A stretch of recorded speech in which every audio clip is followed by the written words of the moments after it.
ನಮ್ಮ ಹೆಸರು ಲಕ್ಷ್ಮೀಕಾಂತ್ ರೆಡ್ಡಿ ಅಂತೇಳಿ, ದಮ್ಮೂರು ಗ್ರಾಮ, ಕುರುಗೋಡು ತಾಲೂಕು, ಬಳ್ಳಾರಿ ಜಿಲ್ಲಾ. ನಾವು ಮೆಕ್ಕೆಜೋಳ ಹಾಕಿದ್ವಿ, ಚಿಲ್ಲಿ ಕ್ರಾಪ್ ಹಾಕಿದ್ವಿ. ಜೀವ ಬಳಸ್ತಾ ಇರೋದು ಲಾಸ್ಟ್ ಇಯರ್ ಒಂದು ವರ್ಷದಿಂದ ಬಳಸ್ತಾ ಇದ್ದೀವಿ. ಮೊದಲು ಏನು ಮಾಡಿದ್ರು, ನೀರು ಕಟ್ಟಿದೇನ ಹೊಲದಲ್ಲಿ ಬೂಜು ಕಟ್ತಾ ಇತ್ತು. ಅಂದರೆ ಉಪ್ಪಿನಂಶ ಮೇಲೆ ನೀರು ಹಾರಿದ ಮೇಲೆ ಉಪ್ಪಿನಂಶ ಇರ್ತಾ ಇತ್ತು. ತಿರ್ಗಿ ಅದನ್ನು ಯೂಸ್ ಮಾಡಿದಂಗಿಲ್ಲ, ಆ ಹೊಲದಲ್ಲಿ ಕಾಣಲೇ ಇಲ್ಲ ಅದು.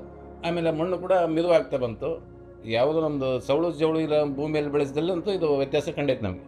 ಮುಂಚೆ ಅರಳಿ ಕಟ್ಬೇಕಾಗಿತ್ತು, ನೀರು ಓಡೋಗ್ತಿತ್ತು.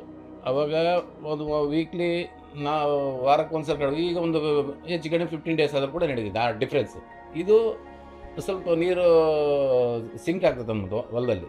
ಸಸಿಗೆ ನೀರು ಒಳಗೆ ಹೋದ್ರಿಂದ ತೇವಾಂಶ ಜಾಸ್ತಿ ಹಿಡ್ಕೊಂಬ ಶಕ್ತಿ ಬಂತು ಅದಕ್ಕೆ. ಹಂಗಾಗಿ ಸ್ವಲ್ಪ ಬೆಳವಣಿಗೆ ಕೂಡ ಕುಂಠಿತ ಆಗಂಗಿಲ್ಲ ಅಂತೇಳಿ ಹೇಳೋಕ್ಕೆ ಇಚ್ಛೆ ಪಡ್ತೇವೆ ನಾವು.